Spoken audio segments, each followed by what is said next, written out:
I'm Camille from Camille's Primary Ideas, and today I have a Travel to Zarahemla Book of Mormon singing time review activity, and this is week 4. So hopefully you've been able to see all the other videos that have introduced and helped us travel to Zarahemla. So this is week 4.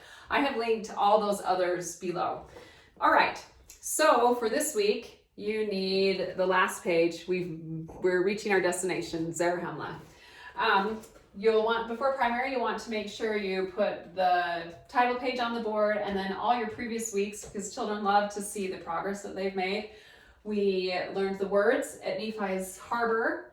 We practiced dynamics on the wilderness path, and we focused on feeling the Spirit as we crossed the riverside. So the last one is reaching Zarahemla. So what you'll want, and all these printables can be accessed using the link below. So you want to read this page to your primary. Zarahemla, you've just about made it to the end of your long journey. The city of Zarahemla is in sight. Use everything you've learned about your journey for the primary program and practice it all together. Include singing the correct words, using dynamics, and inviting the Spirit. Your journey has been long, but Heavenly Father will bless you for your valiant effort. All right? So we've reached pretty much the end of our practicing, and we're here at the end. So I just have enjoyed just doing little, travel dots. There we go, to reach the end. So this day is basically practice for your primary program. Now this could be the Sunday before your program. It could be a weekday practice, whatever your primary needs to put the whole primary program together. So what I recommend, and I don't have it yet, I've got it on order, is to make this a little more fun and exciting, is a helium balloon. So, and it's a smiley face. I've got it all linked in the post below, details, and it's on a really, really long string, especially if you're practicing in the chapel. So what you do is every time you get up to sing that balloon, the better they sing, it goes up. And the goal is to keep it at the top of the chapel the whole time while they're singing, and then it hurries and comes down. All right, so that's just probably my favorite way to practice. The children just absolutely love seeing that balloon go up, and if the volume isn't where it needs to be, then they can start to come down. And I usually have a primary presidency member sitting in the back, being in control of the balloon and letting the primary know whether they're loud enough or soft enough or not soft.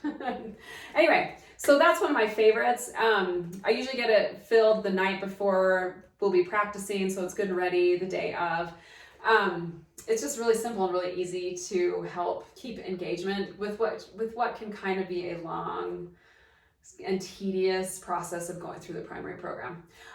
What I do love when we focus on in the primary program, make sure the children all have a place to sit and they at least get a turn practicing speaking in the microphone. They don't have to give their full part if you don't have time. Sometimes if it's a Sunday practice and you have another ward coming in quickly, we love to just quickly meet in the chapel for the 30 minutes that we have available. Everyone gets their seat and they all are able to come up to the microphone and go sit back down with or without their teacher, whatever is the arrangement.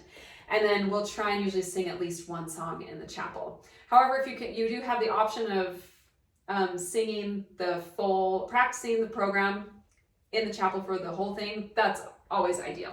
But if not, it doesn't matter. You don't even need to take away during the week. You can practice for the program the Sunday before. Remember, it's not a production. We're just sharing what we've learned in primary all year. So don't overthink and don't worry or stress about the program. I've never yet been to a bad primary program. They always come together beautifully. Doesn't matter what happens, even if children are wiggly and doing other things with their fingers and face during the program. It just doesn't matter. Okay, so that's one way to just review for the program with the balloon. The other idea that I had, if you can't get a balloon, is you can bring these papers into the chapel or wherever you're practicing and have the children remember that these are the words, this is the dynamics, this is the Spirit, and this is how we're presenting. And maybe you can have the primary presidency sit maybe in the middle of the room or at the back if you're in the primary room, and they can hold up the cards when they feel that the children are really focusing well on that certain area. And then it can start to come down, similar to just the balloon, but it's just the different areas. And when all four are being met, maybe all four presidency members are standing, whatever. So that's just another option for just helping the children know when they're projecting a volume and being reverent and bringing the spirit into the program while you're practicing. So really simple, really, it's just really fun, and I hope that helps you prepare for your primary program in a really simple yet engaging way, all that ties into the Book of Mormon, which I absolutely love.